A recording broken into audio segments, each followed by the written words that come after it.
السلام عليكم ورحمة الله وبركاته. الحمد لله حمدا كثيرا طيبا مباركا فيه. اللهم صل وسلم على نبينا محمد وعلى آله وصحبه وسلم تسليما كثيرا.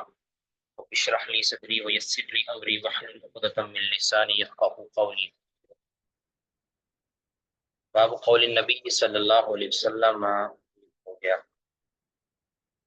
باب الاقتداء بسنن رسول اللہ صلی اللہ علیہ وسلم. نبی صلی اللہ علیہ وسلم کی سنن کی اقتداء. سنن کے اندر آپ جانتے ہیں نبی کی ہدایت، نبی کا طریقہ، آپ صلی اللہ علیہ وسلم کے اقوال و افعال، یعنی جو بھی یہاں سنت بمعنی حدیث ہے، آپ صلی اللہ علیہ وسلم کی دی ہوئی شریعت، اس کی اقتداء کرنا، اس کا بیان. وقول اللہ تعالی، اللہ تعالیٰ کا فرمان ہے وَجَعَلْنَا لِلْمُتَّقِينَ إِمَامًا، کہ ہمیں متقین کا امام بنا دے، پیشوا بنا دے. قالا، اب یہاں قالا سے مراد کیا ہے؟ قالا کا فاعل کون ہے، قائل کون ہے؟ تو یہ قائل عام طور پہ یہ لگتا ہے شاید اس کا قائل امام بخاری خود ہے، کیونکہ اس کا قائل درست یہ ہے کہ یہ امام مجاہد بن جبر مکی جو مفسر ہیں، سیدنا عبداللہ بن عباس کے شاگرد ہیں، وہ ہیں ان کے قائل. قالا سے مراد یہاں قالا مجاہد ہے. اور یہ جو روایت ہے جو آگے آ رہی ہے، یعنی ائمتن نقتدی بمن قبلنا ویقتدی بنا من بعدنا، یہ مجاہد فرماتے ہیں کہ وجعلنا للمتقین اماما، امامن کا معنی یہ ہے کہ ائمتن، کہ اللہ ہمیں ایسے پیشوا بنا دے کہ نقتدی بمن قبلنا، کہ ہم اپنے سے پہلوں کی اقتداء کریں، ان کی پیروی کریں، یعنی ہم سے پہلے جو ہدایت کے امام گزر چکے ہیں ہم ان کی پیروی کریں. وَيَقْتَدِي بِنَا مَن بَعْدَنَا، اور ہماری پیروی کریں ہمارے بعد میں آنے والے لوگ، یعنی ہمیں بعد والوں کے لیے اور بعد پہلوں کو ہمارے لیے پیشوا بنا دیں. تو یہاں امامن یہ مفرد آیا ہے، لیکن یہ جنس کے لیے ہے، مطلب بھی جمع کے اوپر بھی اس کو بولا جائے گا. تو وجعلنا آنا تو چاہیے تھا کہ وجعلنا للمتقین ائمہ، لیکن کہا گیا ہے امامن. طرح اللہ تعالیٰ نے فرمایا وجعلناہم ائمۃ یہدون بامرنا، ہم نے ان کو پیشوا بنایا ہے کہ جو ہمارے حکم کے ساتھ ہدایت حاصل کرتے ہیں. تو امام مجاہد فرماتے ہیں، اب یہ جو قول ہے امام مجاہد کا یہ موجود ہے فریابی ہیں کی کتاب کے اندر، اور امام طبری رحمہ اللہ ہیں ان کی کتاب کے اندر یہ صحیح سند کے ساتھ یہ قول موجود ہے، یعنی تفسیر طبری کے اندر اور القدر للفریابی جو ہے اس کے اندر، کیا سننا ہے ان کی فریابی، اس کے اندر یہ قول موجود ہے. اور اسی طرح عبد الرحمن بن ابی حاتم کی جو تفسیر ہے ان کے اندر بھی یہ قول موجود ہے. یہ قول ہے اصل میں امام مجاہد کا. تو اس آیت کی تفسیر کے تحت ہمیں فرمایا کہ اقتداء کسے کہتے ہیں؟ پیشوائی کو، پیچھے چلنے کو. تو جس طرح صحابہ کرام رضوان اللہ علیہ مجمعین نے رسول اللہ صلی اللہ علیہ وسلم کی اقتداء کی ہے، اس طرح تابعین نے صحابہ کی اقتداء کی ہے. ٹھیک ہے جی. وقال ابن عون، یا ابن عون سے مراد عبداللہ بن عون ہے، عبداللہ بن یہ تابعی ہیں. یہ فرماتے ہیں، اب یہ جو ان کا قول ہے یہ بھی محمد بن نصر مروزی کی کتاب السنہ کے اندر موجود ہے. محمد بن نصر مروزی کی کتاب السنہ میں صحیح سند کے ساتھ یہ قول موجود ہے. کہتے ہیں سلاسن، تین چیزیں، حبہن لنفسی ولاخوانی، ان تین چیزوں کو میں اپنے لیے بھی پسند کرتا ہوں اور اپنے بھائیوں کے لیے، مطلب مسلمانوں کے لیے بھی میں اس کو پسند کرتا ہوں کہ وہ میرے پاس ہوں. وہادی سنہ، پہلا کیا ہے؟ ہادی سنہ ان یتعلموها ویسألوا عنها، پہلی تو یہ چیز کہ یہ جو سنت ہے، یعنی نبی صلی اللہ علیہ وسلم کا یہ طریقہ ہے ان یتعلموها، کہ لوگ اس کو سیکھیں، اس کا علم حاصل کریں، ویسألوا عنها، اور اس کے بارے میں پوچھیں، یعنی جستجو کریں، تحقیق کریں، اس کو حاصل کرنے کی کوشش کریں. پہلی تو یہ کہتے ہیں میں اپنے لیے بھی پسند کرتا ہوں اور اپنے بھائیوں کے لیے پسند کرتا ہوں کہ نبی صلی اللہ علیہ وسلم کے طریقہ، آپ کے سلیقے کی جستجو کے اندر لگا جائے، اس کو حاصل کرنے کی کوشش کی جائے، کتابیں پڑھنے کی صورت کے اندر، علماء کو کے پاس بیٹھنے کی صورت کے اندر، تحقیق کرنے کی صورت کے اندر، یعنی ہر طریقہ کے اندر، ہر مسئلہ کے اندر نبی صلی اللہ علیہ وسلم کی رہنمائی کو تلاش کرنے کی کوشش کی جائے۔ والقرآن، اب سننا کو پہلے ذکر کیا، قرآن کو بعد میں ذکر کیا۔ اس کی وجہ یہ ہے کہ قرآن سے تو عام طور پہ لوگ ہدایت لیتے ہی تھے، اس لیے اس کو بعد میں ذکر کر دیا، جبکہ سنت سے عام طور پہ ہدایت نہیں لی جاتی تھی، کہ قرآن کو تو اسپیشلی اللہ تعالیٰ نے اور رسول اللہ صلی اللہ علیہ وسلم نے اور صحابہ کرام نے اپنایا ہے، اور اس لیے بھی کہ قرآن پاک تو اس وقت مدون ہو چکا تھا، قرآن پاک اس وقت مدون ہو چکا تھا اور اس کو جمع کر دیا گیا تھا، تو اس کا اہتمام آسان تھا، اس لیے اس کو بعد میں ذکر کر دیا۔ اور جو سننا ہے اس کا اہتمام یعنی اس کو مدون نہیں کیا گیا تھا ابھی، اس لیے یہ کہا گیا کہ اس کو سیکھنے کی کوشش کی جائے، ٹھیک ہے۔ والقرآن، والقرآن اور قرآن ان یتفقهوه، اس میں فہم حاصل کیا جائے، اس میں فقہ حاصل کی جائے، اس میں غور و خوض کیا جائے، وَيَسْأَلُوا عَنْهُ، اور اس قرآن کے دلائل کے بارے میں سوال کیے جائیں، علماء سے پوچھا جائے، سیکھا جائے، یہ ہو گئی دوسری بات۔ تیسری ہے وَيَدَعُ النَّاسَ، اور لوگ دوسرے لوگوں کو چھوڑ دیں، الا من خیر، سوائے خیر کے، مطلب کہ ان کے ساتھ برائی والا معاملہ نہ کریں، صرف خیر ہی خیر ان کے ساتھ، خیر ہی سوچیں، خیر ہی ان کے ساتھ معاملہ کریں، بلائی والی ہر حرکت کریں ان کے ساتھ، شر کے حوالے سے اس کو ان لوگوں کو چھوڑ دیا جائے، شر نہ بری بات ان کے ساتھ کی جائے، نہ بری کوئی حرکت ان کے ساتھ کی جائے، نہ ان کے ساتھ کوئی بری چال چلی جائے، صرف اور صرف ان کے لیے خیر ہی کو سوچا جائے، خیر ہی کو انجام دیا جائے۔ جی، جہاں تک کسی کا کوئی سوال ہے تو کر سکتے ہیں جی۔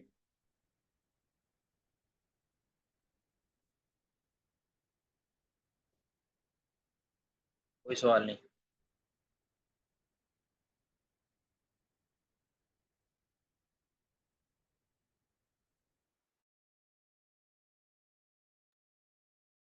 آگے کون پڑھیں گے جی؟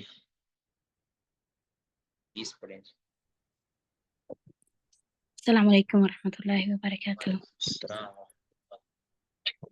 قال حدثنا عمرو بن عباس قال حدثنا عبد الرحمن قال حدثنا سفيان عن واسل عن أبي وائل قال جلست إلى شيبة في هذا المسجد، یعنی میں شیبہ کے پاس اس مسجد میں بیٹھا تھا، یعنی مسجد حرام میں۔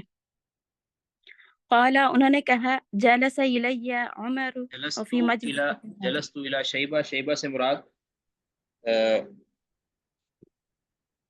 شیبہ بن عثمان ہے الابدری، یہ کعبہ کے رکھوالے تھے، یہ یہاں جو الى حاضر مسجد مراد ہے نا، فی حاضر مسجد، اس مسجد سے مراد مسجد حرام ہے، یعنی میں اس مسجد حرام کے اندر بیٹھا تھا، شیبہ کے پاس بیٹھا جا کے، قالا، تو شیبہ نے کہا، شیبہ رضی اللہ عنہ، جی میں نے کہا کہ جیسے آپ میرے پاس بیٹھے ہیں، اس طرح عمر رضی اللہ عنہ میرے پاس بیٹھے تھے۔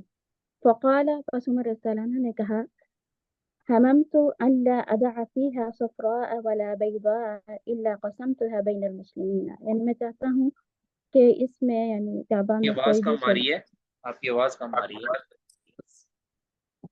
شیخ محترم آپ ٹھیک ہے؟ جی ٹھیک ہے۔ یعنی میں چاہتا ہوں کہ اس میں یعنی کعبہ میں کوئی بھی سونا چاندی نہ رہے، اگر میں اسے مسلمانوں میں تقسیم کر دوں۔ قلت، میں نے کہا ما انت بفاعل، آپ اس طرح سے کس طرح، آپ ایسے کس طرح کرنے والے ہیں؟ قال، عمر رضی اللہ عنہ نے کہا لما قلت، آپ نے یہ کیوں کہا ہے؟ لم یفعلہ صاحباک، یعنی انہوں نے کہا کہ نہیں آپ کے قالا، جو دونوں ساتھ، نہیں، یہ درست نہیں ہوا، اصل میں یہاں لکھا صحیح نہیں ہے، تو کہتے ہیں کہ عمر رضی اللہ عنہ فرماتے ہیں کہ میرا ارادہ بنا ہوا ہے کہ میں اس کعبہ کے اندر موجود جو سونا چاندی ہے اس کو لوں اور مسلمانوں میں تقسیم کر دوں، مطلب یہاں پڑا کیا کر رہا ہے، اس کو مصالح مسلمین میں تقسیم کر دیتے ہیں، خرچ کر دیتے ہیں، تو یہ ارادہ کیا نا، تو کہتے ہیں میں نے کہا، یعنی شیبہ کہتے ہیں میں نے کہا کہ ماں انت بفاعل، آپ ایسا نہیں کر سکتے۔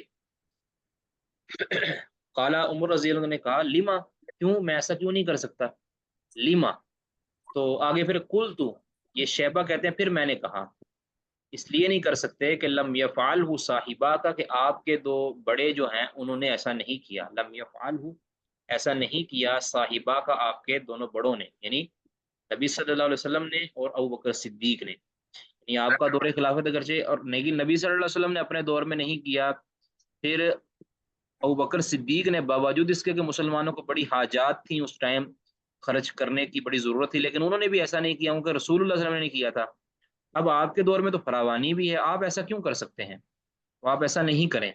قالت عمر رضی اللہ عنہ نے پھر جواب دیا، ہم المرآنی یقتدی بہما، یہ تو دو بندے تھے کہ جن کی اقتدا کی جاتی تھی، نبی صلی اللہ علیہ وسلم، اصل تو اقتدار رسول اللہ صلی اللہ علیہ وسلم کی ہے، اب نبی صلی اللہ علیہ وسلم کے ساتھ ساتھ ابو بکر کی اقتدا بھی اس لیے کہا، رسول اللہ صلی اللہ علیہ وسلم نے فرمایا تھا علیکم بسنتی و سنت الخلفاء الراشدین المہدیین، میری اور میرے خلفاء راشدین مہدیین کی سنت کو لازم پکڑنا، ٹھیک ہے؟ تو ان کی اقتدا بھی گویا نبی صلی اللہ علیہ وسلم کی اقتدا ہی ہے، ٹھیک ہے، اللہ کہ کہیں رسول اللہ صلی اللہ علیہ وسلم کی مخالفت آ جائے، نہیں، نبی صلی اللہ علیہ وسلم کی جہاں پہ خاموشی ہے، آپ صلی اللہ علیہ وسلم کی طرف سے کوئی پیغام نہیں ہے، تو وہاں تو خلیفہ راشد یعنی ابو بکر عمر عثمان و علی خلفاء راشدین جو تھے، والا منہاج النبوہ خلفاء تھے، ان کا اتباع بھی نبی صلی اللہ علیہ وسلم نے کرنے کا حکم دیا ہے۔ اس وجہ سے کہا کہ ہم المرآنی، یہ دو شخص ہیں یقتدا بہما کہ جن کی اقتدا کی جاتی، لہذا عمر رضی اللہ عنہ نے اپنے اس ارادے کو ترک کر دیا کہ میں اس کو خرچ نہیں کروں گا۔ جی، کسی کا کوئی سوال ساتھ ساتھ کرتے جائیں گے، اگر کوئی سوال ہے تو وہ کرتے جائیں۔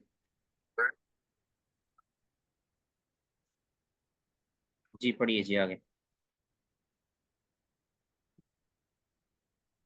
قال حدثنا علي بن عبد الله قال حدثنا سفيان قال سألت الأعمش فقال عن زيد بن وهب سمعت زید ابن حدثنا وهب، رسول الله صلى الله زید عليه ابن وآله زید ابن وسلم وهب، زيد جی بن وهب سمعت حذيفة رضي الله تعالى عنه يقول حدث الله حدثنا رسول اللہ صلی اللہ علیہ وسلم۔ آواز آپ کی نہیں آ رہی صحیح۔ کہ ہم سے رسول اللہ جی کہ ہم سے رسول اللہ صلی اللہ علیہ وآلہ وسلم نے بیان کیا کہ ان امانت نزلت من السماء فی جذب قلوب الرجال، بے شک امانت آسمان سے لوگوں کے دلوں کی گہرائیوں میں، ونزل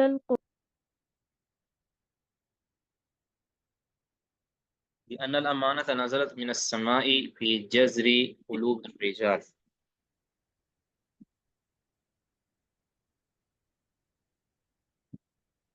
کہ بے شک امانت آسمان سے لوگوں کے دلوں کی گہرائیوں میں اتری، ونزل القرآن، اور قرآن نازل ہوا، فقرأ القرآن، پس انہوں نے نزل القرآن، قرآن نازل ہوا،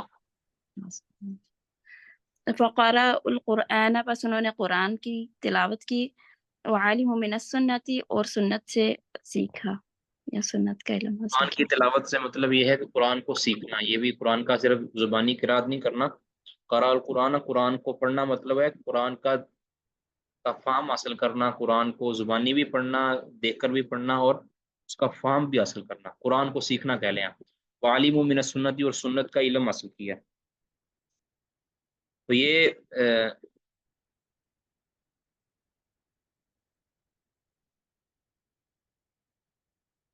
یعنی اصل میں حذیفہ رضی اللہ تعالیٰ عنہ بتا رہے ہیں کہ یہ جو امانت آسمان سے نازل ہوئی ہے نا، قرآن پاک اور سنت کی صورت کے اندر، یعنی وحی کی صورت کے اندر، یہ اٹھا بھی لی جائے گی، اس طرح کے حدیث کے اندر آتا ہے، ایک قرب قیامت آسمان کی طرف دوبارہ اٹھا لی جائے گی، اس قرآن پاک کو، اس وحی کو اٹھا لیا جائے گا۔ تو جس طرح یہ جو امانت تمہیں دی گئی ہے نا، تو جس طرح صحابہ نے اس کو پڑھا ہے، سیکھا ہے، علم حاصل کیا ہے، تم بھی اس کا علم حاصل کرو، کیونکہ یہ واجب الاتباع ہے، اور یہ ہدایت ہے، یہ روشنی ہے، یہ مشل راہ ہے، اس لیے اس کو سیکھنا ضروری ہے۔ جی قال حدثنا آدم بن أبي إياس قال حدثنا شعبة قال أخبرنا عمرو بن مرة سمعت مرة الهمدانية يقول قال عبد الله إن أحسن الحديث كتاب الله کہ بے شک سب سے بہترین بات اللہ تعالیٰ کی کتاب ہے وأحسن الهدي هدي محمد صلی اللہ علیہ وآلہ وسلم اور تمام راستوں سے بہترین محمد صلی اللہ علیہ وآلہ وسلم کا راستہ ہے وشر الامور محدثاتها اور تمام کاموں میں بدترین کام وہ ہیں جو نئے بنا لیے جائیں انما توعدون لآت وَإِنَّمَا تُوعَدُونَ لَآتٍ بے شک جو تم سے وعدہ کیا گیا ہے وہ آنے والا ہے وَمَا أَنْتُمْ بِمُعْجِزِينَ اور اس کو تم عاجز کرنے والے نہیں.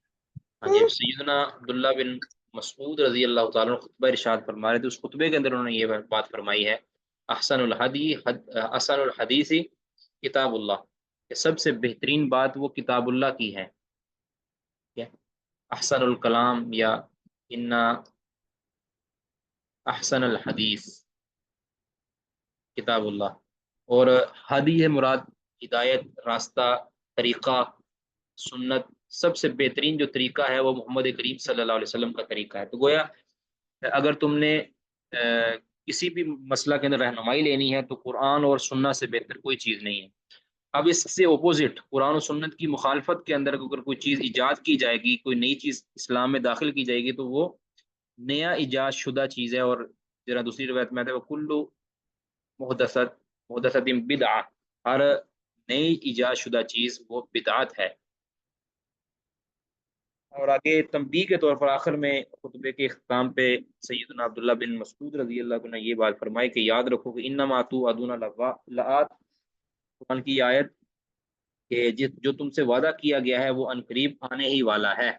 قیامت آنے والی ہے یا موت آنے والی ہے. تو وما انتم بموجین تم اس کو عاجز نہیں کر سکو گے تم کو روک نہیں سکو گے. ٹھیک ہے بارک اللہ. آگے کون پڑھیں گے جی؟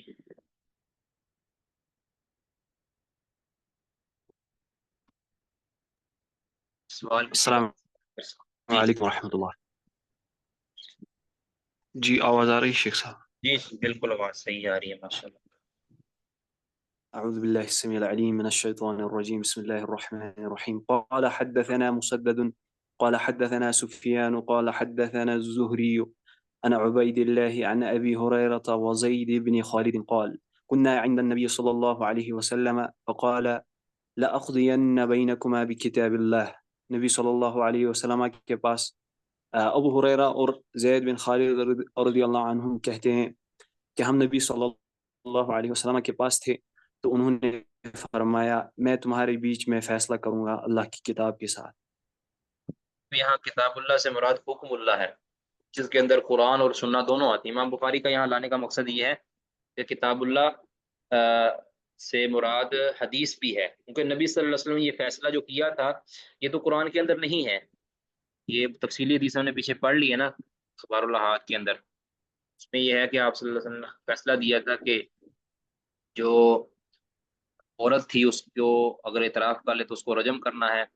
اور اسی طرح اگر جو اس کا بیٹا تھا جو اس کے ہاں ملازم تھا اس نے جو اس کے ساتھ زنا کیا تھا اس کو 100 کوڑے لگنے تھے اور 1 سال کی جلا وطنی تھی. اب یہ ساری باتیں یہ تو قرآن کے اندر نہیں ہیں ساری باتیں نہیں ہیں کچھ ہیں. تو اس لیے امام بخاری یہ بتانا چاہتے ہیں کہ لاقضین بینکما بکتاب اللہ جو نبی صلی اللہ علیہ وسلم نے قسم و حلف اٹھا کے کہا تھا کہ میں تمہارے درمیان کتاب اللہ سے فیصلہ کرنا چاہتا ہوں تو کتاب اللہ سے مراد حکم اللہ ہے یعنی اللہ کا فیصلہ. وہ قرآن کی صورت میں بھی ہو سکتا ہے حدیث کی صورت میں بھی ہو سکتا ہے. تو حدیث اور قرآن یہ واجب الاتباع ہیں یہ قابل اتباع ہیں اور ان سے حجت لی جائے گی. یہی الاعتصام بالکتاب و سنت سے تعلق رکھتی ہے. جی آگے جی. قال حدثنا محمد بن سنان قال حدثنا فليح قال حدثنا هلال بن علي عن عطاء بن يسار عن أبي هريرة رضي الله عنه أن رسول الله صلى الله عليه وسلم قال كل أمتي يدخلون الجنة إلا من أبى. نبی صلی اللہ علیہ وسلم نے فرمایا کہ میری امت میں یعنی میری امت جنت میں داخل ہو جائے گی سوائے اس کے جس نے انکار کیا. قالوا یا رسول اللہ، انہوں نے کہا اے اللہ کے رسول صلی اللہ علیہ وسلم، جس نے خود ہی جنت میں جانے سے انکار کیا، اس کے علاوہ باقی ساری امت جنت میں چلی جائے گی۔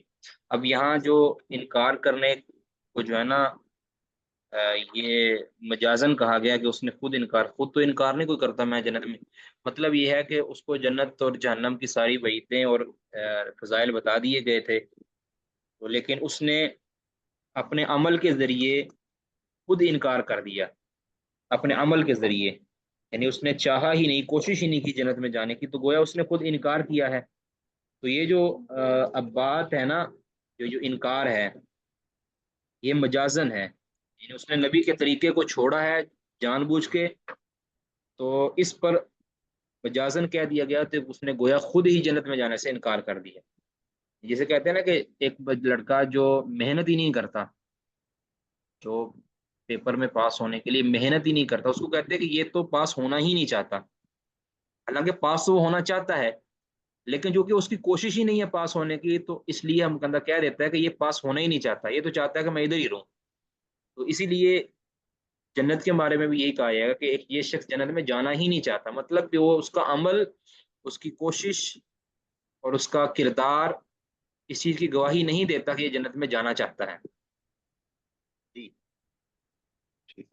قالو قالوا یا رسول اللہ ومن یأبا، انہوں نے یعنی پوچھا کہ اے اللہ کے رسول، جنت میں جانے سے کون پیچھے رہے گا؟ یعنی کون قال، تو انہوں نے فرمایا انکار کرتا ہے جنت میں انکار جانے کرے، سے؟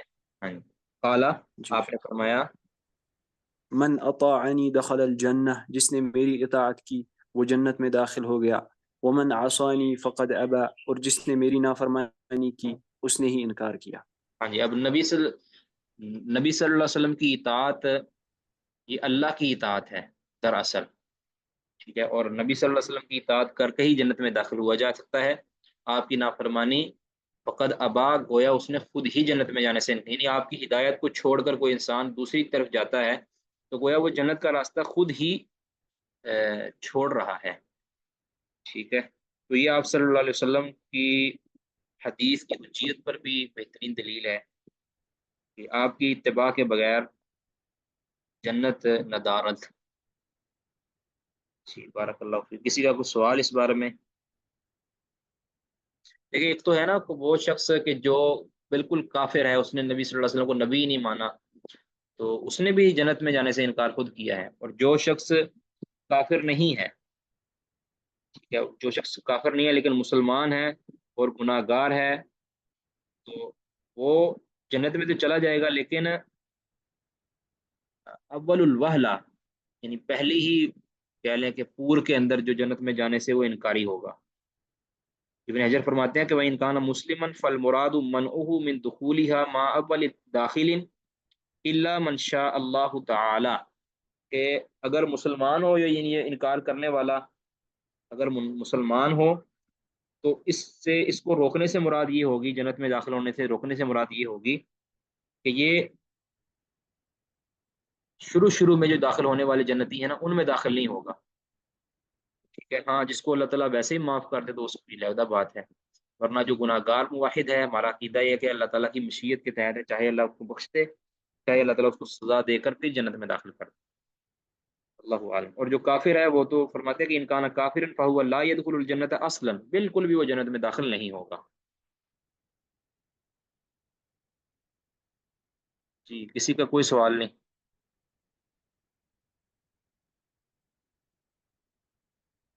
جی تاجور صاحب کدھر گئے ہیں؟ جی پڑھیے گا جی آگے۔ جی شیخ صاحب میں پڑھوں یا عارف بھائی پڑھیں؟ جی آپ پڑھیے گا، بارک اللہ فیک عارف صاحب۔ قال الإمام حدثني محمد بن عبادة قال حدثنا يزيد قال حدثنا سليم بن حيان وأثنى عليه قال حدثنا سعيد بن ميناء قال حدثنا أو سمعت جابر بن عبد الله يقول جاءت ملائكة إلى النبي صلى الله عليه وسلم، کہتے ہیں کہ ملائکہ آئے اللہ کے رسول صلی اللہ علیہ وسلم کے پاس اس حال میں کہ وہ سوئے تھے، وہ نائم، نبی صلی اللہ فقال علیہ وسلم کو بعض، خواب آیا ہے، آپ صلی اللہ علیہ وسلم کو یہ خواب کے اندر سارا کچھ منظر دکھایا گیا ہے۔ اب آپ جانتے ہیں کہ انبیاء کے خواب وہی ہوتے ہیں، تمام انبیاء کے خواب وہی ہوتے ہیں، اور آپ کو جو بھی دکھایا جاتا ہے وہ سچ اور وہی ہوتا ہے، وہ واجب الاتباع ہوتا ہے۔ اب اس کے اندر بڑی پیاری جو ہے نا سمجھا دیا گیا ہے حجیت حدیث کے والے سے بھی، اور نبی صلی اللہ علیہ وسلم کی اسلام کے اندر جو مقام ہے، آپ کی جو حیثیت اور آپ کی جو فضیلت ہے، اہمیت ہے، اس کو بتا دیا گیا ہے کہ آپ کے بغیر جنت کا داخلہ ممکن نہیں ہے، آپ کی اتباع کے بغیر جنت کا داخلہ ممکن نہیں ہے، اور آپ کی اتباع صرف قرآن میں نہیں ہے بلکہ سنہ کے اندر بھی ہے۔ ٹھیک ہے جی، سنہ کے اندر آپ جانتے ہیں کہ پہلے بتا دیا کہ آپ کا قول بھی آتا ہے، آپ کا فعل بھی آتا ہے، آپ کی تقریر بھی آتی ہے، اور آپ کا خلقی اور خلقی وصف بھی آتا ہے، اس اعتبار سے کہ اس کو بھی اپنانا چاہیے، وہ بھی جنت میں جانے کا باعث بن سکتا ہے۔ خلقی خلقی وصف سے مراد بھی آپ کی اگر بالوں کو دیکھا جائے، آپ کے جیسے بال بنانا یہ بھی سنت ہے، اور آپ کے جیسا حلیہ اپنانا، آپ کے جیسے لباس پہننا، آپ کے جیسے پگڑی پہننا، آپ کے جیسے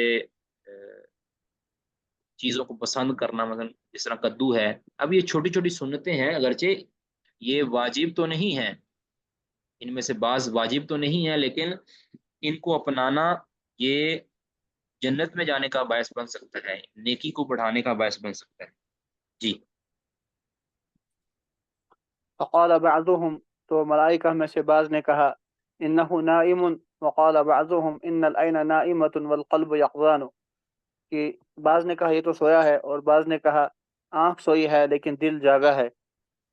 فقالوا ان لصاحبكم هذا مثلا، تو ان میں سے بعض نے کہا کہ تمہارے اس ساتھی کے لیے ایک مثال ہے، ایک مثال ہے اس کی، فضربوا له مثلا، تو اس کی مثال بیان کرو۔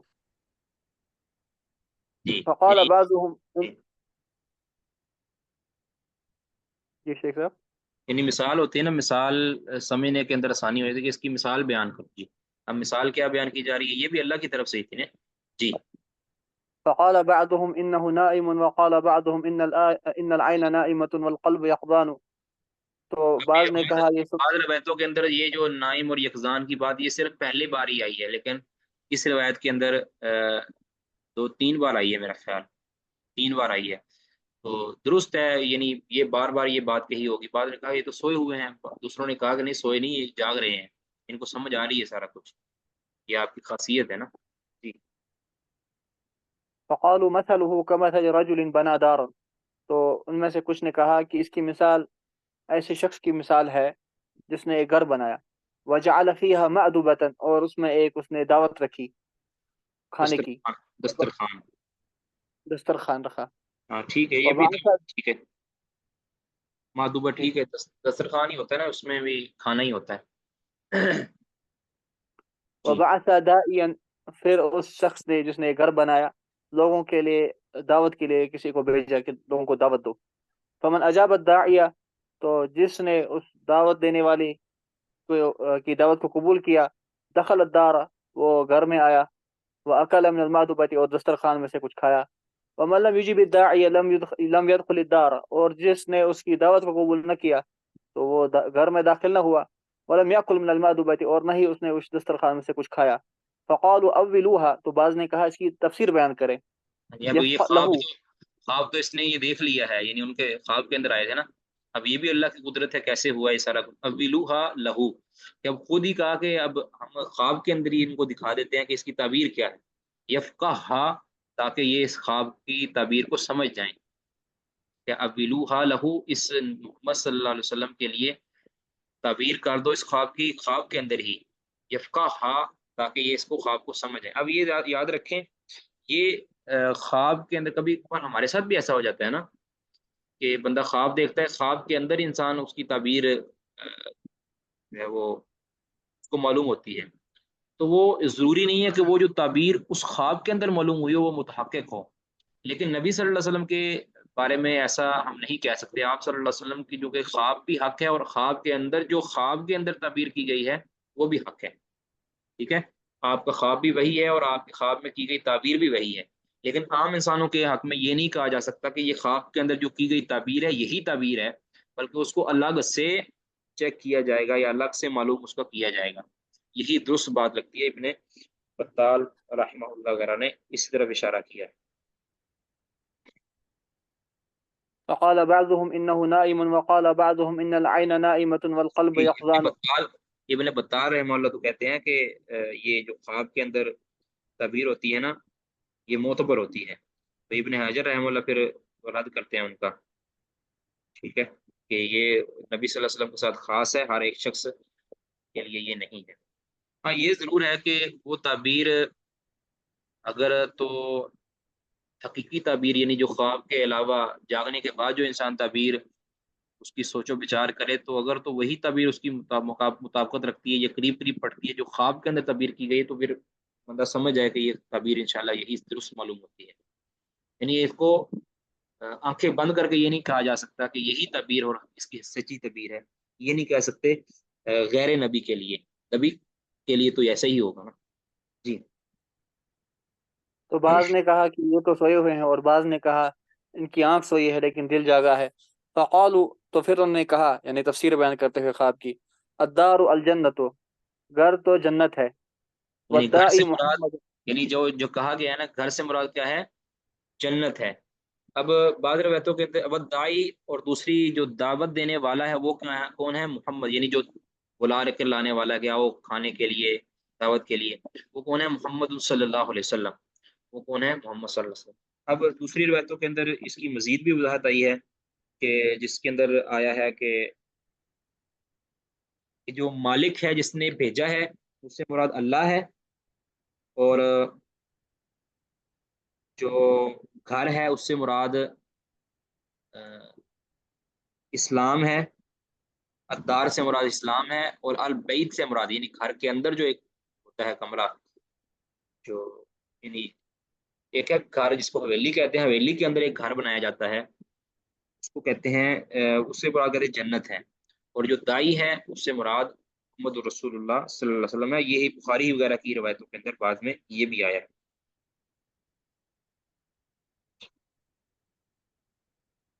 اچھا، تو یہ تعبیر کر دی گئی ہے، گویا جس نے اللہ رب العزت نے محمد صلی اللہ علیہ وسلم کو مبعوث کیا، آپ کو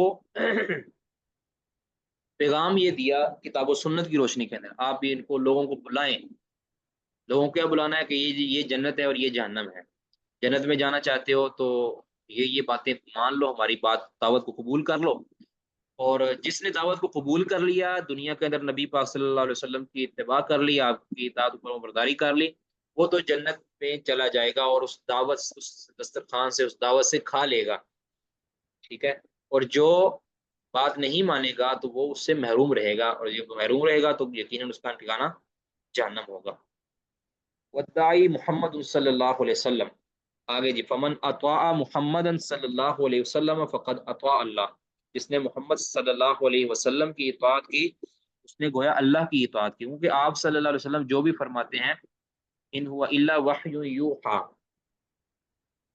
وما من رسول الا لیطاع باذن اللہ، جو بھی رسول ہوتا ہے اس کی اللہ کے اذن سے ہی اطاعت کی جاتی ہے، تو اس اعتبار سے اللہ کے رسول کی اطاعت اللہ کی اطاعت ہے، کیونکہ آپ کا ہر عمل جو شرع کے اندر ہے، شرع کے اندر ہے، ہر قول جو شرع کے اندر ہے، ہر تقریر جو شرع کے اندر ہے آپ صلی اللہ علیہ وسلم کی، وہ اللہ رب العزت کی طرف سے ہے۔ ومن عصا محمد، جس نے محمد صلی اللہ علیہ وسلم کی نافرمانی کی، فقد عصى اللہ، اس نے اللہ کی نافرمانی کی۔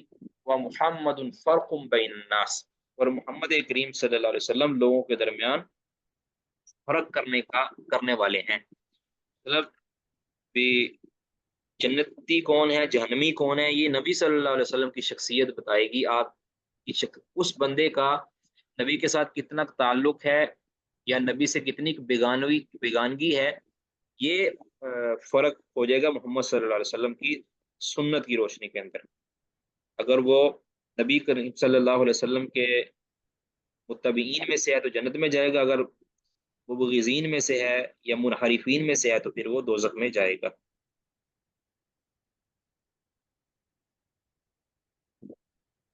جی واضح جی، اس کا کوئی سوال ہے تو کر سکتے ہیں۔ السلام علیکم شیخ محترم۔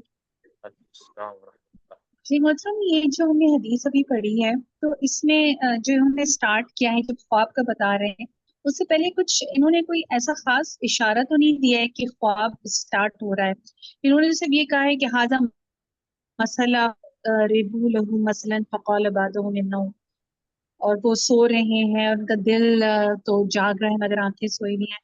تو میں تو اس انتظار میں تھی خواب، تو وہ آدھا جب خواب ہو گیا تب اندازہ ہوا کہ یہ خواب تھا. تو ایسا یہاں پہ کچھ واضح طور پہ بتایا نہیں گیا ہے اس کے بارے میں کہ یہ جو بتایا جا رہا ہے وہ خواب ہی ہے. فقالو اولوہا، اس کی تعبیر بیان کرو. اولوہا یہ ہے نا، فقالو اولوہا اس کی تعبیر بیان کر دو، اس کے سب لیے یہ افقاہا. جی کتاب اولوہا سے مراد یہ تو ہو سکتا ہے نا، یہ مثال کی تعویل کریں، مثال کی تفسیر کریں. نہیں، اس میں دیکھیں نا، نبی صلی اللہ علیہ وسلم سوئے ہوئے تھے نا. اب یہ تو پکی بات ہے کہ سوئے ہوئے تھے. مثال سے مطلب تعبیر جی سب تھے لیکن وہ سوئے ہوئے، ان کو یہ مطلب ملائکہ حقیقت میں آئے تھے. نہیں، اب حقیقت میں آئے تھے تب بھی آپ صلی اللہ علیہ وسلم سوئے ہوئے تھے نا. آپ نے یہ ساری چیزیں کب سنی ان سے؟ نیند کی حالت میں سنی ہے نا. آپ نے یہ ساری چیزیں ان سے نیند کی حالت میں سنی ہیں، تو یہ خواب ہی ہوگا نا. جی جی ساری چیزیں آپ نے چاہے حقیقت میں بھی آئے ہوں نا، چاہے ویسے آئے ہوں، آپ کی روح کے ساتھ ان کی ملاقات ہوئی ہو، تو جیسا بھی ہو آپ صلی اللہ علیہ وسلم سوئے ہوئے تھے، یہ تو پکی بات ہے.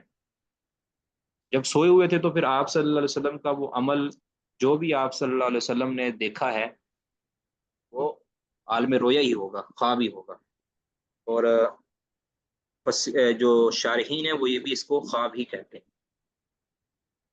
اور اگر آپ مجھے اجازت دیں تو میں آپ کو اس کی کوئی تخریج کریں گے نا، تو کوئی نہ کوئی الفاظ ایسے مل جائیں گے جس کا یہ سمجھ آ جائے گی.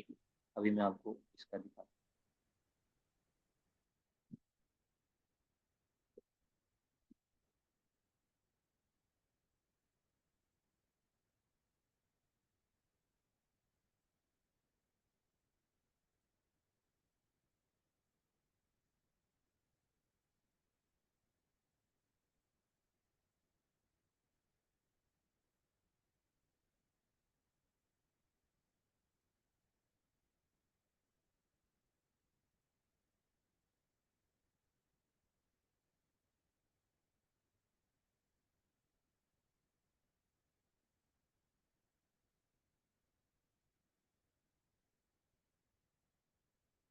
یہ دیکھیں نا، سنن ترمذی کے در الفاظ کیسے آئے ہیں؟ رائی تو فی المنام، انی رائی تو فی المنام.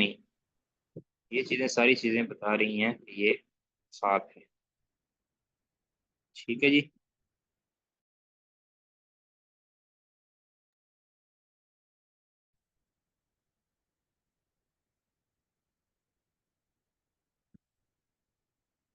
جی یہ بھی ایک فائدہ ہوتا ہے تخریج کا. ابھی دیگر کتابوں میں جب وہاں آئی ہے نا تو وہاں الفاظ کا فرق آ گیا ہے. تو الفاظ ہیں کیا بتایا کہ انی رأیت فی المنام کان جبریل عند راسی و میکائیل عند رجلی یقول احدهما لصاحب اضرب له مثلا. یہ ساری ٹھیک ہے.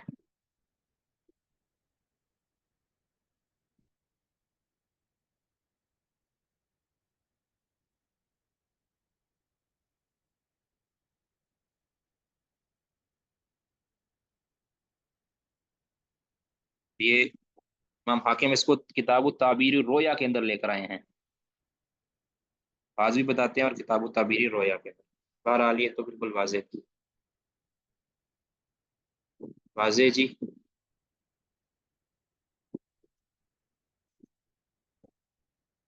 خیال کوئی سمجھ نہیں آئی.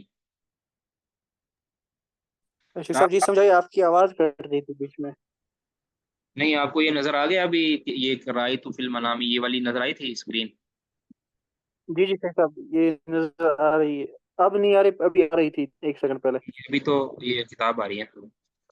تو عینی رائے تو فی المنام یہ الفاظ بھی بتاتے ہیں، اور امام حاکم کا کتاب التعبیر رویا کے اندر اس روایت کو لے کر آنا بھی اس بات کی دلیل ہے کہ یہ خواب کا ہی ہے. تابعہ قتیبہ،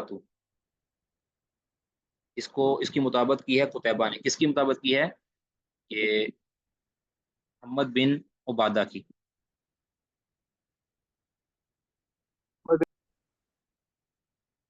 جی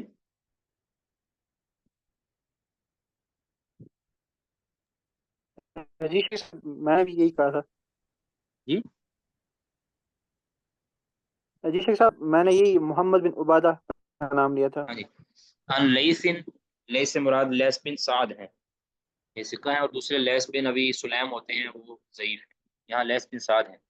ان خالد، خالد سے مراد خالد بن یزید مصری ہیں. تو ان سعید بن ابی ہلال ان جابر، جابر بن عبداللہ جو خرج علینا النبی صلی اللہ علیہ وسلم، ہمارے نبی صلی اللہ علیہ وسلم ہمارے پاس تشریف لے اور آپ نے آپ کو اپنا خواب پھر ذکر کیا. یہ وہی روایت. جی آگے پڑھیے جی، کون پڑھیں گے جی آگے؟ قال حدثنا جی پڑھیے چلیں. اور پڑھنا چاہتا ہے کوئی اور پڑھنا چاہتے ہیں تو وہ اور پڑھ لیں.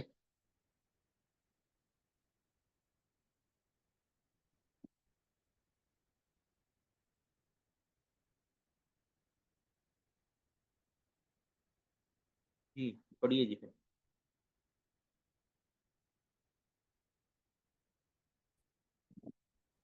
قال الإمام ابن نعيم قال حدثنا سفيان عن الأعمش عن إبراهيم عن حمام عن حذيفة قال يا معشر آپ کی آواز جاننے کٹ والوں آپ کی آواز کٹ رہی ہے، درست ہو جاؤ. آپ کی آواز کٹ رہی ہے.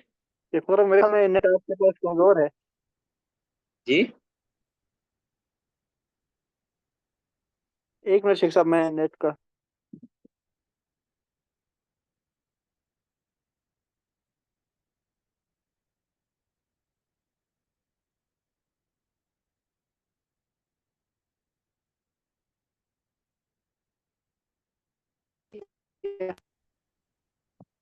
جی پڑھیے جی.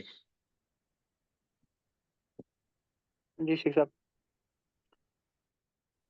قال حدثنا ابن نعيم قال حدثنا سفيان عن ابراهيم عن همام عن حذيفة قال يا معشر القراء استقيموا، کہا اے قرآن جاننے والو درست ہو جاؤ. فقد سبقتم سبقا بعيدا، کیونکہ تم بہت آگے چلے ہو. وإن أخذتم يمينا وشمالا لضللتم ضلالا بعيدا، اب اگر تم دائیں چلے جاؤ گے تو تم بہت دور کی گمراہی میں جاؤ گے.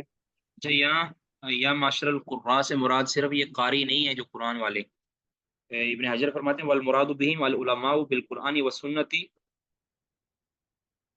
کہ اس سے مراد قرآن اور سنت کو جاننے والے ہیں. یہ جو اصطلاح تھی نا جو قراء والی، یہ صرف قرآن کے قاریوں پر ہی نہیں ہوتی، بلکہ شروع میں جو ہے نا وہ کتاب و سنت کی تعلیم حاصل کرنے والے جو علماء ہیں ان پر بھی بولی جاتی تھی.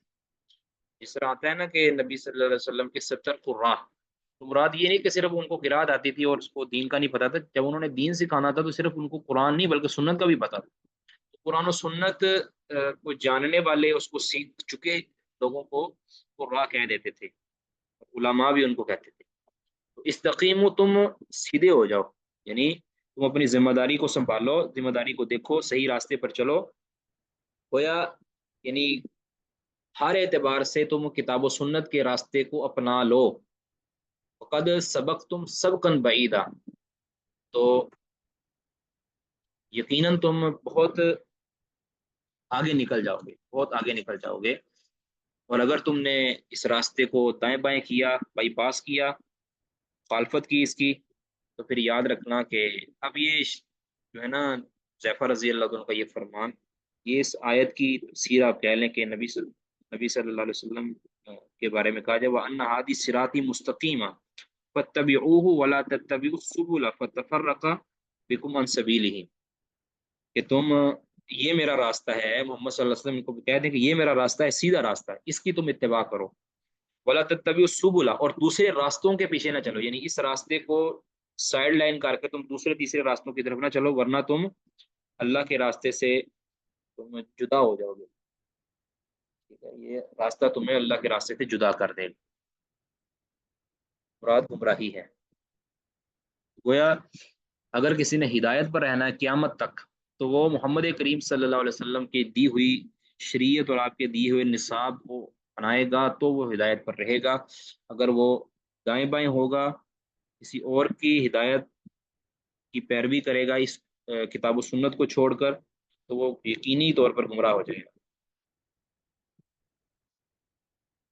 تو اس کا واحد حل سلف صالحین کا اتباع ہے، کیونکہ سلف صالحین نے کتاب و سنت کا اتباع کیا تھا، تو سلف صالحین کے قرآن پاک کا اتباع سلف صالحین کے فہم کی روشنی کے اندر کر لیا جائے تو انسان مستقیم رہتا ہے، کہ انہوں نے سلف صالحین نے نہ صرف کتاب و سنت کی نصوص کی لفظی طور پر حفاظت کی ہے، بلکہ ان کی معنوی طور پر بھی حفاظت کی ہے، یعنی اس آیت کا معنی کیا ہے اس کی بھی انہوں نے حفاظت کی ہے، اور اس آیت کا معنی لفظ کیا ہے، اس آیت کے صحیح الفاظ کیا ہیں، اس حدیث کے صحیح الفاظ کیا ہیں، اس کی بھی انہوں نے حفاظت کی ہے۔ اور جو دوسرے اہل ضلال ہیں، اہل کلام ہیں، انہوں نے نہ صرف کتاب و سنت کے الفاظ کو تبدیل کیا ہے بلکہ اس کے معانی اور مطالب کو بھی بدل کے رکھ دیا ہے، جس وجہ سے ان کے اندر جہالت اور گمراہی آ چکی ہے۔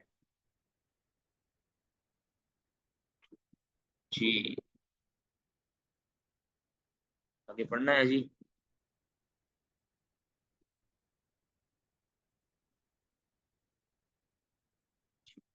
اس طرح کریں، ایک آیت ایک پڑھ لیتے ہیں، آگے حدیث ایک حدیث پڑھ لیں۔ شیخ آواز آ رہی ہے؟ جی آ رہی ہے آواز۔ کوئی اور پڑھنا چاہتے ہیں؟ خواہش مند؟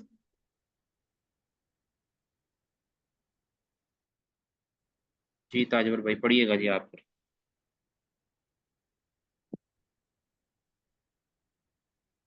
امام حدثنا ابو قريب محمد بن العلاء قال حدثنا ابو اسامة عن بريد عن ابي بردة عن ابي موسى عن النبي صلى الله عليه وسلم قال انما مثل ومثل ما بعث به میری اور جس کے ساتھ مجھے بھیجا یہ گیا حدیث اس ہم کی نے ویسے مثال پڑھی ہوئی ہے، ایسی ہے صحیح کمثل مسلم کے پیریڈ میں ہم نے یہ حدیث پڑھی ہوئی ہے، اس کو اب دہرا لیں گے، یہ پڑھی ہم نے ادھر ویسے تفصیل کے ساتھ اس پر بات کر دی تھی۔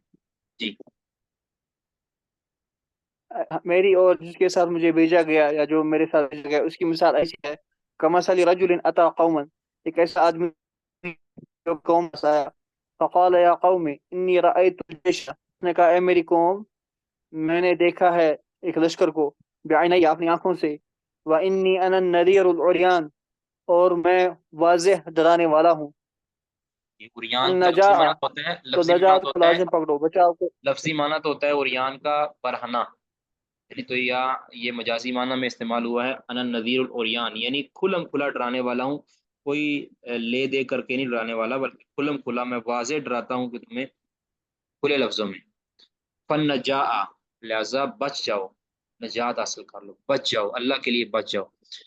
تو نبی صلی اللہ علیہ وسلم نے یعنی اپنی مثال یہ بیان کی ہے کہ میں اس دائی کی طرح ہوں کہ جس نے ایک لشکر کو دیکھا ہو، یعنی جو کسی قوم پر حملہ آور ہونے والا ہو یا کسی قوم کی ہلاکت کا وہ پیش خیمہ ہو، تو پھر جس طرح وہ آگے ڈراتا ہے نا، آگے ڈراتا ہے، اس کو کہتا ہے، پوری کوشش کرتا ہے بھی اللہ کے بندو بچ جاؤ بچ جاؤ، فلاں لشکر آ رہا ہے، یا تو سائڈ پہ ہو جاؤ یا پھر اس کے لیے تیاری کر لو۔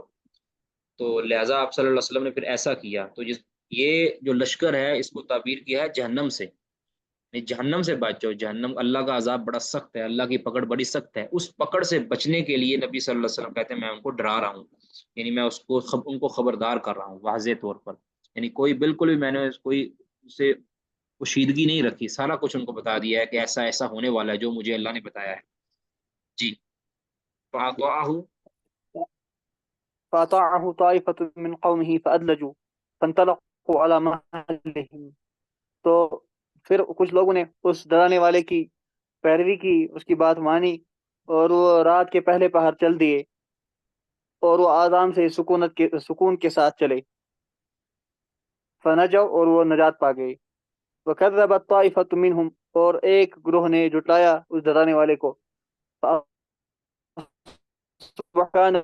اپنی اپنی صبح کی، فصبحهم الجيش، تو صبح کے وقت جیش نے ان پر حملہ کیا، فأهلكهم واجتاحهم، تو جیش نے ان کو دیا اور ان کی جڑ کاٹ دی، فذلك مثل من اطاعنی، تو ایسی ہی مثال میری ہے جس نے میری پیروی کی، فاتبع ما به، اور اس کی پیروی کی جو میں لے کے آیا، ومثل من عصانی وكذب بما جئت به من الحق، اور اس کی مثال ہے جو میری نافرمانی کرے اور جو میں لے کے آیا ہوں اس کو جھٹلائے۔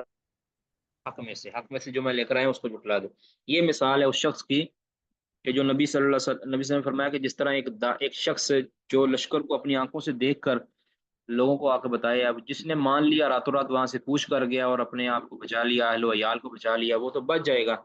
اب جس نے اس خبر دینے والے کو جھٹلا دیا کہ نہیں یہ تو جھوٹا ہے، اس نے ایسے ہی ہمیں بتا دیا ہے کچھ بھی نہیں ہوگا، ہم ادھر ہی ہیں، تو وہ وہاں ٹھہرا رہا.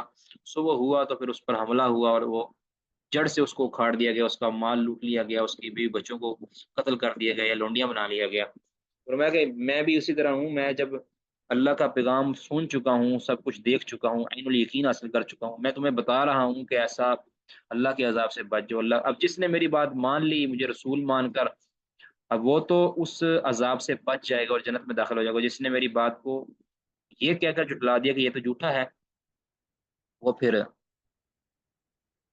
اس اللہ کے عذاب سے نہیں بچ سکے. کسی کا کوئی سوال جی؟ السلام علیکم ورحمۃ اللہ. وعلیکم السلام ورحمۃ اللہ. مطلب ایک بات سنی تھی کہ جب یہ اہل عرب قبل اسلام واقعی ہی اوریانی کی حالت میں نا جب کسی سے متنبہ کرتے تھے تو وہ اوریانی کی حالت میں یعنی اپنے آپ کو ایک عجیب سی وہ حالت اختیار کر کے کرتے تھے تاکہ لوگ متوجہ ہوں.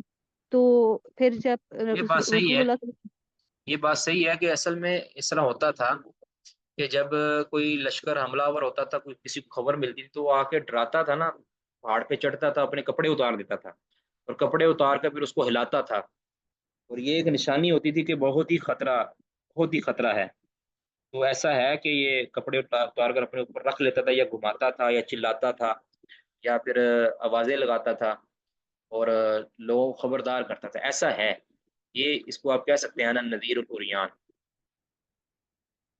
لیکن یہاں تو نبی صلی اللہ علیہ وسلم نے جو فرمایا نا یہ تو مجازن کہا ہے نا کہ جس طرح وہ کرتا ہے اسی طرح میں تمہیں ڈرا رہا ہوں. جس طرح وہ شخص نذیر الاریان ہے اسی طرح میں بھی تمہارے لیے نذیر الاریان.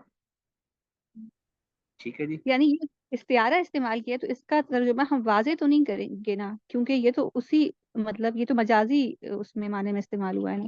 نہیں، اب ہم جب استعارہ ہوتا ہے نا، اب حقیقت تو ہم نے بیان کر دی، حقیقت تو بیان کر دی. جس طرح واضح طور پر وہ ڈراتا ہے نا، اب جی تشبیہ جی کیا ہے کہ جس طرح وہ کپڑے اتار کر ڈراتا ہے اور پوری کہہ لیں کہ ان کے یہاں ایک علامت ہوتی ہے کہ یہ بات میں سچا ہے اور میں پوری وثوق کے ساتھ کہہ رہا ہوں، واضح خبر دے رہا ہوں. اسی طرح نبی صلی اللہ علیہ وسلم نے اپنے اوپر یہ لفظ استعمال کیا کہ میں جس طرح وہ عین الیقین اس کو ہوتا ہے اور وہ ڈرا رہا ہوتا ہے، جس طرح علامتی طور پر وہ اپنے کپڑے اتار کے تمہیں دکھاتا ہے، اسی طرح میں بھی تمہیں سارا کچھ دیکھنے کے بعد، سارا کچھ سننے کے بعد اور پوری تحقیق کے بعد تمہیں یہ بتا رہا ہوں. اور میری بات کے اندر کوئی مجھے اس میں شبہ نہیں ہے، اس میں بالکل وضاحت ہے اور بالکل میں اس میں بالکل عین الیقین رکھتا ہوں.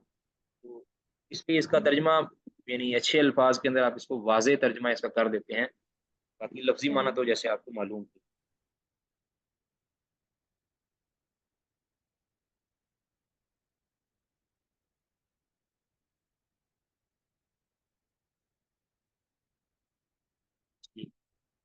کوئی اور سوال کسی کا؟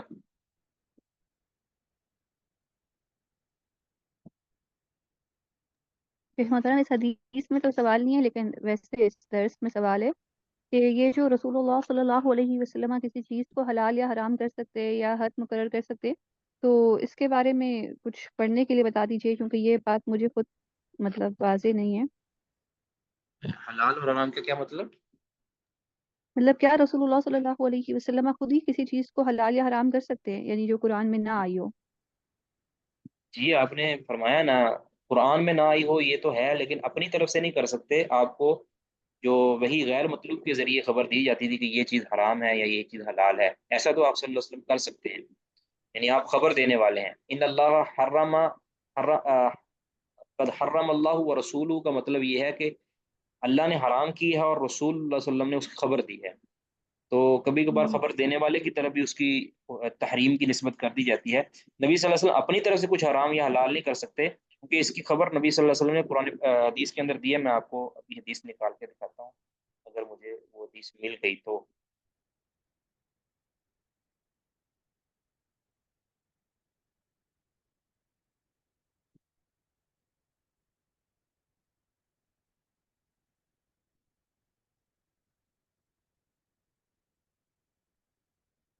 اسکرین نظر آ رہی ہے آپ کو؟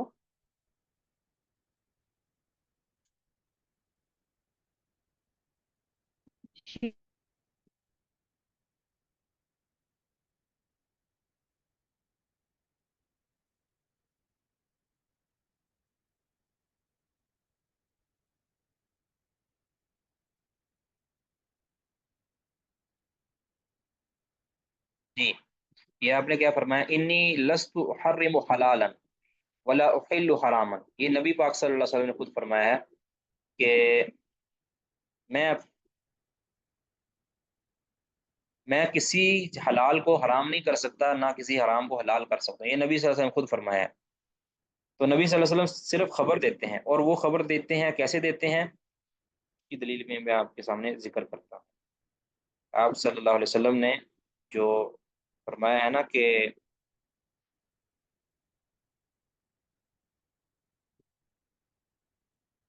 سیدنا مادی قریب رضی اللہ تعالیٰ کی حدیث کے اندر، سندامت وغیرہ کے اندر وہ حدیث آتی ہے۔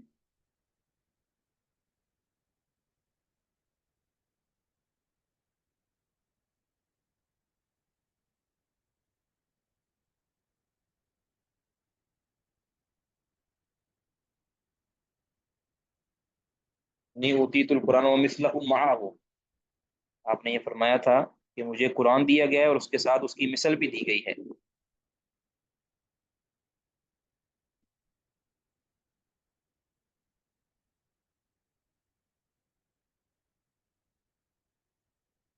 یہ سیدنا مقدام بن بعدی قریب، یہ حدیث ہے، الا انی اوتیت الکتاب ومثلہ معہ، مجھے کتاب یعنی قرآن دیا گیا ہے، اور ساتھ الا انی اوتیت القرآن ومثلہ معہ، الا ساتھ یہ فرمایا الا یوشک رجل ینسنی شبعان علی ارکتہ، کہ ان قریب ایک ایسا شخص بھی آئے گا کہ جو پیٹ بھرا ہوا ہوگا اس کا، یعنی سیر ہوگا، اور اپنے تکیے پر جو ہے نا وہ ٹیک لگائے ہو، کیا کہے گا، علیکم بالقرآن، تم قرآن کو لازم پکڑو، بس یہ کافی ہے، فما وجدتم فیہ من حلال فاحلوہ، اس میں جو تمہیں کوئی حلال ملے اس کو تم حلال سمجھو، وما وجدتم فیہ من حرام فحرموہ، اور جو تمہیں اس میں حرام لگے محسوس و فحرموہ، اس کو حرام قرار دے دو۔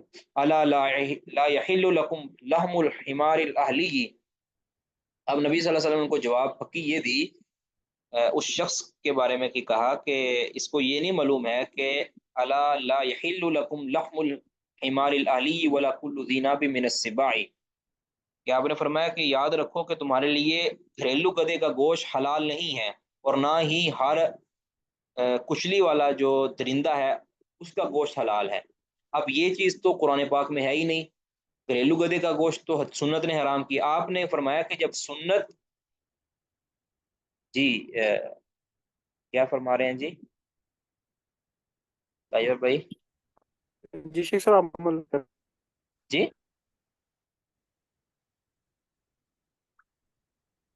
شیخ صاحب شیخ صاحب میں نے یہی روایت ترمذی سے نقل کی ہے، اس میں روایت کے الفاظ ہیں وَإِنَّمَا حَرَّمَ رَسُولُ اللَّهِ صلی اللہ علیہ وسلم كَمَا حَرَّمَ اللَّهُ۔ ہاں جی جی بالکل صحیح ہے، وہ روایت بھی صحیح ہے، وہی الفاظ بھی صحیح ہیں اور یہ الفاظ بھی صحیح ہیں۔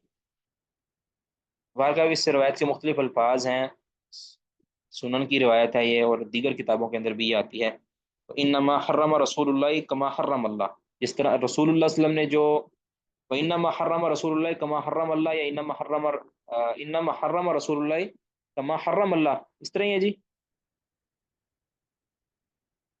جی شیخ جو میں انما نے حرم چیٹ رسول میں بھی اللہ صلی اللہ علیہ وسلم پیسٹ کما کی ہے۔ حرم اللہ، کہ جس طرح جو اللہ کے رسول نے حرام کیا وہ اسی طرح ہی ہے جس طرح اللہ نے حرام کیا۔ مطلب کیا ہے کہ جو رسول اللہ صلی اللہ علیہ وسلم وحی غیر مطلوب میں خبر دے دیں، وہ اس کا حکم اسی طرح کا ہے کہ جس طرح وحی مطلوب کے اندر خبر دینے کا حکم ہے۔ اس طرح قرآن کا بیان یہ واجب الاتباع، اس طرح حدیث کا بیان بھی واجب الاتباع۔